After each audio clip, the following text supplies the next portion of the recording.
This episode was recorded on November 11th, 2025. I refuse to apologize for any of this. A blue wave crashed across the country on Tuesday, and now Democrats are taking a victory lap. Today, we're exploring what that means for liberals here in South Carolina. I'm Nick Reagan, and this is We the Palmetto. We talked to Lowcountry voters. Trump was in true campaign form. Voting is officially underway. Joe Biden spoke here in the heart of downtown. Thank you for having me. I appreciate it. Joining me now is Pastor Thomas Dixon, head of the Charleston County Democratic Party. First off, thanks for coming in. Oh, absolutely, Nick. Thank you so very much for having me. It's really an honor and a privilege to be here. I'm really excited to get started here because, honestly, the day after the election, maybe a couple of days after the election, is my favorite time because we could dive into the data, we can dive into the results and really see where the country is going and sort of look at how we can apply that on a local level, or at least inform us on a local level as to how people are feeling. Because, honestly, the country's generally just either side of a 50-50 split when it comes to being in, the Republican Party or the Democratic Party. And that being said, on Tuesday, we did see Democrats claiming victory in a lot of places. Zohran Mamdani in New York, Abigail Spanberger in Virginia, Prop 50 in California. These were huge wins for Democrats, and they're talking about it. I'm curious what you took out of the elections that you saw nationally, but also locally as well. It's really an amazing time as far as I'm concerned. As a Democrat, as the party nationally that has been the underdogs for a while. In South Carolina for 22 years. I was going to say, about 20 years in South Carolina. Yes, but to see the trend that came forward on Tuesday, November 4th, our election day, was it was good for the heart to see that the people in the United States apparently are fed up with what they've received from the Republican Party over the years, and especially under this new administration. I said over the years, but this new administration is still in its first year. What? But the victories. Wow. To see Mayor-elect Mamdani in New York, to see Abigail Spanberger, first woman in Virginia, elected governor. These Democrats taking these seats. Mikey Sherrill, Prop 50 in California. In the aftermath of a year of protests in the United States, the No Kings rallies across the United States, the 50-51 movement, indivisible movement, and people actually raising their voice in opposition to the system that we're up under right now, under this current administration, I think it translated to where it should have translated, and that's at the polls. Well, these elections, many of the pollsters had these elections being fairly close. That's not what we saw on Tuesday. We saw kind of a blowout in a lot of these places. In places where Republicans thought maybe, we're down a couple of points, but we could be competitive, and maybe President Trump's endorsement or involvement could potentially be a difference maker and drive more folks to the polls. Again, not what we saw. Do you think that there is something unifying or encouraging Democrats to get out to vote that isn't necessarily we don't like President Donald Trump, or is that the message that is motivating Democrats right now? So now, post-election, the message that should be motivating all Democrats is the impact that's had on the government shutdown, and the pullback of SNAP benefits, and the failure to talk about the government shutdown. How our House Speaker has just refused to have these conversations. All of a sudden, we hear from the White House, from President Trump, saying we got to do something, get the government back open, and that wouldn't have happened had the vote gone in his favor. So that shows the power of voting, the power of the people to get out and actually express themselves at the polls through voting, that actually has now influenced a move toward getting the government back open and on the right foot. So you think that the shutdown was a difference maker on Tuesday? I believe so. I believe it had a lot to do with it. The government shut down, the SNAP benefits being pulled back. I feel it's something I never thought I would say. I feel the same way as Donald Trump. When it comes to that, it had an impact. And because of that, now I believe that there's a greater move toward actually trying to do something in order to do two things: get the government back open and make sure that the subsidies, the ACA subsidies, are still written into law. Well, of course, we kind of know how this shutdown happened, but do you think that it's fair to say that Democrats successfully weaponized this this gridlock in Washington to win elections here? Yeah, I don't really look at it as weaponization of the gridlock. What I look at it is only fairness, because the reality is when it comes to the ACA subsidies, where hundreds of thousands of Americans tended to lose their health care, either have a decreased advantage or lose it totally, or those whose premiums would have tripled, the Democrats stopped and said, no, that's not a good thing.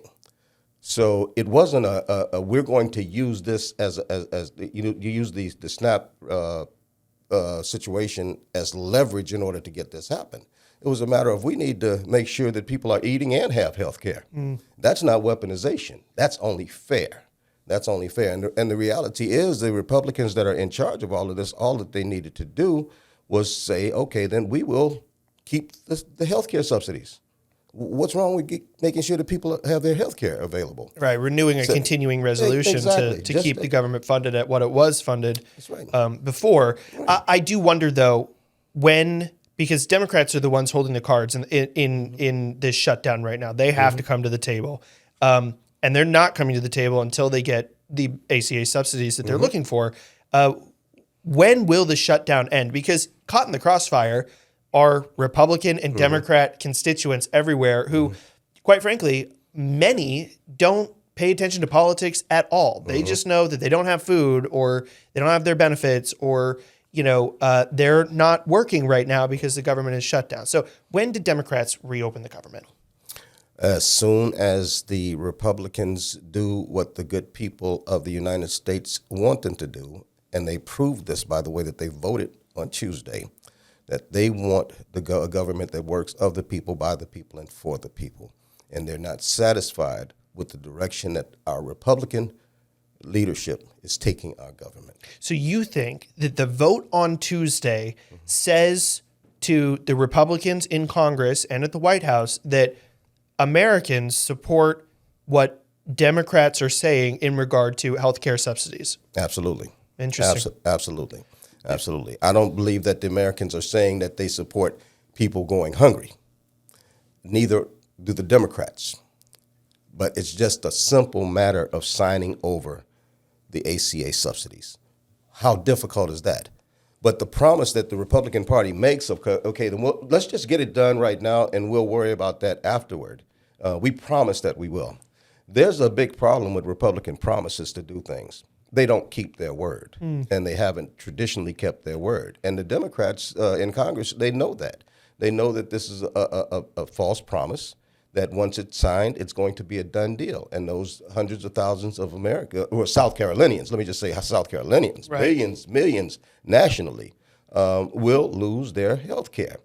And in order to prevent that from happening, our Democratic Congress is holding the line. And they're going to hold the line until they're ensured that one, those who would have lost their health care continue to have their health care, and two, those who are eligible for SNAP benefits continue to have their SNAP benefits. Well, I don't want to underscore too much just how important your position is as, the chair of the Democratic Party in, I'm going to go ahead and say it, South Carolina's most influential county. Have you had any conversations with Republicans or Democrats or even state leaders from South Carolina to figure out or to pressure our elected leaders in Congress to get back to work and get the government back open? I've actually not had that kind of a conversation. I've had conversations with folks like our state senator Dion Tedder and Representative J.A. Moore about ensuring that people who are in need right now, that those felt needs are being met through information and opportunity. But as far as trying to move the needle in Congress, I believe that the only conversations that needed to be made were made on Tuesday at the polls, overwhelmingly across the United States and even in South Carolina. We had wins throughout South Carolina that folks never expected. Town councils, city councils, all across South Carolina that really those who believe that this is a red state, that they never thought it was going to happen. I personally don't believe this is a red state.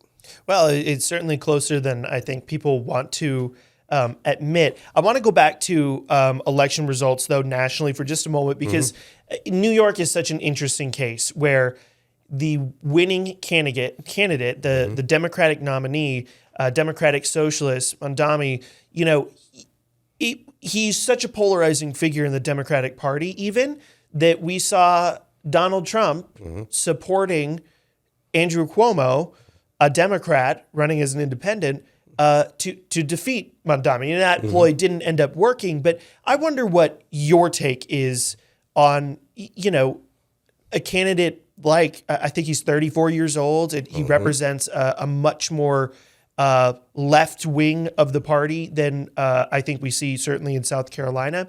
What's your take on Mamdani? I'm happy to see that he won the election. First off, the youth component of it, but also the progressiveness. I think that that as a whole, the Democratic Party is ready for something different other than the status quo, what it has been. That's where Andrew Cuomo got nowhere near a win. And what Mayor-elect Mamdani represents is a new wave of the Democratic Party, a wave that many of us have been looking for post-2016, a wave that many had supported Senator Bernie Sanders over the years and still continue to support him, to see the freshness of ideas. Yes, I don't believe polarizing. I don't think that's the word for our mayor-elect in New York. I believe it's galvanizing. Interesting. Okay.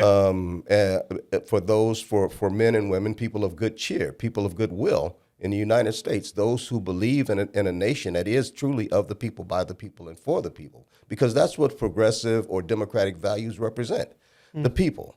But do you think that kind of thing could work here in South Carolina, or is it too progressive for liberals here? I don't believe there's a such thing as too progressive. I believe there's a better thing to embrace is truth and honesty and integrity, and that's what the democratic value systems represent. As long as we make sure that those that are in power, such as with the mayor-elect, that they are doing the job that they said they were going to do. And the same thing has got to be translated down here in South Carolina as we see the same transition happen that's happening across the nation, because it's going to happen. But we need to make sure that those that we're elected understand their obligation to serve the people with integrity and honesty. Well, you already mentioned it earlier that Democrats in South Carolina have struggled for the better part of 20 years, losing, I think, a quarter of their membership or a quarter of the seats at the State House since like 2013 or something like that. Now, you guys have been doing a autopsy, it's kind of the term that they use, but you've been analyzing what's been going wrong for Democrats.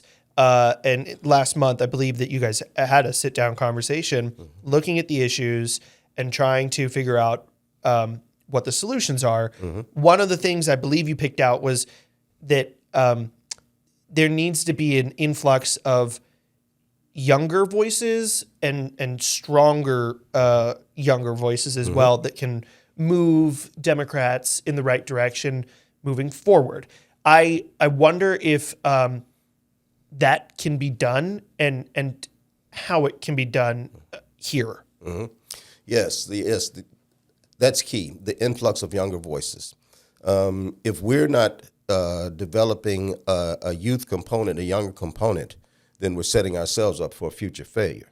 No matter which way it goes, old people like myself, we're going to die. We're going to leave. That's one fact that's going to happen. And if we haven't prepared another generation and that generation understanding their obligation to prepare the generation behind them in order to fill these seats, these spots, and been mentored and tutored by older Dems, then we're setting ourselves up for failure. We're actually setting our state up for failure because then we wind up with a lot of old people that are in office who are out of touch with what's going on with the reality of our times, and they're governing according to a bygone generation.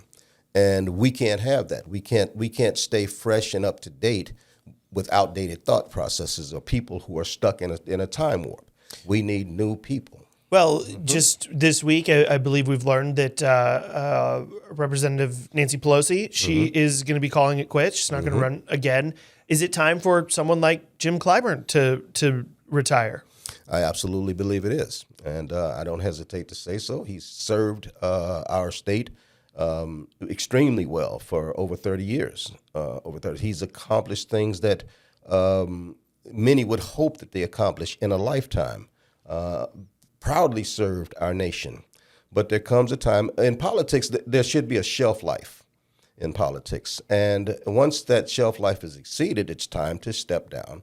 And hopefully during that time in office, that the person who's in the seat has groomed someone. I hate to use that term because it takes on this other connotation, but I think we know what you mean, though. Yeah, okay, all right. Mentored. As mentored, prepared, yeah, someone or some others to move into that seat, giving them to carry their legacy on and to move forward in at least a similar vein. Exactly, and to carry on those same principles, those same and with less difficulty acclimating themselves to the seat, right? Because they've already sat under the person that's in the seat and they've learned. Well, let's talk about redistricting for just a moment because we already mentioned Prop 50 in California is going to give Democrats allegedly or in theory 5 additional congressional seats in Congress. I hesitate to say it's an unprecedented move because obviously we're seeing that in Texas and I believe Missouri, a couple other places as well. But I wonder how you're feeling about this idea that the winning party, the dominant party, can redraw the lines whenever they want and make it so that they can continue to keep winning. I mean, is this just to the victor go the spoils, or is there something un-American about very blatantly redrawing lines to isolate certain voices? It's absolutely un-American. No matter which political party it is that's drawing the lines should be drawn with fairness to the American public, not to the people that are in power. And until we get to that point, then the people are still losing. We have people that are redrawing in office that are redrawing these lines in order to accommodate themselves. I understand Prop 50 and the necessity of it because it actually offset the 5 seats in Texas, which we got the balance back. But when are we going to get to that point where nationally we understand that redistricting of lines is not about the parties? It's about the people. It's about the expression of the voice, fair expression of people's voices through the electoral system. We have to get to that point. Well, we started this conversation by saying most of the country is just slightly one way or the other. Most of these races are 60-40, and that's considered a big gap. But honestly, most communities are kind of split, and it feels like when I think what is it? There's like 50. There's like 50 plus seats in California or something like that, and 9 of them are Republican. Or in Texas where there's 38 or 40 seats or something like that, and 10 of them are somewhere close to those. I don't have the numbers quite right, but 10 of them are Democrat. You look at that, and you look at sort of the vote spread in the last presidential election, and to me, it says that the representation at the Capitol should be a lot closer to 50-50 than like 90-10. Exactly. And Exactly. I wonder how you fix that though, because gerrymandering has always been going on, but it's never been quite this blatant. How would you fix it if you could wave a magic wand? If I could wave a magic wand, the first thing that I would do is make sure that congressmen like Ralph Norman and others who in South Carolina want to redistrict so Republicans always win, that they're out of office. We need to make sure that they're not reelected because their thought process is going to lead to the demise of South Carolina, really, as far as fairness and equity. Not to say that South Carolina is stellar when it comes to fairness and equity, but at least we're working toward that direction, I would hope. But as long as we have this overwhelming grasp by the Republican Party in South Carolina, they're going to continue to think about how to take control of the state themselves. Yeah. They want to eliminate Jim Clyburn in the 6th congressional district. They want to make sure that all 7 congressional districts are Republican controlled. And that is just wrong. It's just wrong. So we have to make sure that would be the first step to look at. And beyond that, in our South Carolina General Assembly, that is overwhelmingly Republican also, that their thought processes are not along the same lines as the Republican congressmen, which they're thinking in the same way because they know as long as the lines are drawn in their favor, they're going to keep winning. And once they have that power, they want to retain that power. So we have to overturn the South Carolina General Assembly, and we have to overturn that General Assembly next year, 2026, in the midterms, so that we can get at least fair and equitable divide inside of the General Assembly, both House and Senate, so that when the 2030 census comes around and the redistricting of lines comes again, now we at least have fairness as far as the redrawing of the lines, not just a one-sided redrawing of the lines. Yeah, I mean, you did bring up Ralph Norman, who has been very vocal about wanting to redistrict South Carolina to make Jim Clyburn's district a lot. I mean, it's a gerrymandered district. It runs from Columbia to Charleston, and the entire width of the state from east to west. I mean, pretty much, anyways. But I looked at the numbers. We have 7 congressional districts, and we have 1 Democratic representative. I think that if you were to look at, and this has been the argument from Republicans, that if you were to look at the last presidential election, I think it was 58% for Donald Trump, and whatever it is, 38 or I have the number, about 40% went for Kamala Harris. If you were to break that down percentage-wise, a little more than 2 of our seats should be Democratic up in Washington. So I wonder if you just think that there's not a disconnect in the logic there when we say, well, California should have more Republicans, but South Carolina should also have more Republicans based on the presidential vote turnout. I mean, does that make sense? It makes sense.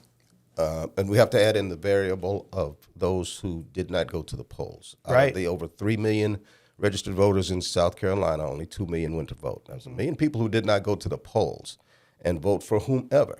Now, when I say whomever, my thoughts are, after being in the political realm for a while, is I understand that Republicans go to the polls. Anytime that the polls are open, Republicans are going to the polls. And so especially last year, in the general election last year with Donald Trump on the ticket, at the top of their ticket, they went to the polls. They either voted early or they voted on November 4th. Yeah, he motivates people. Yeah.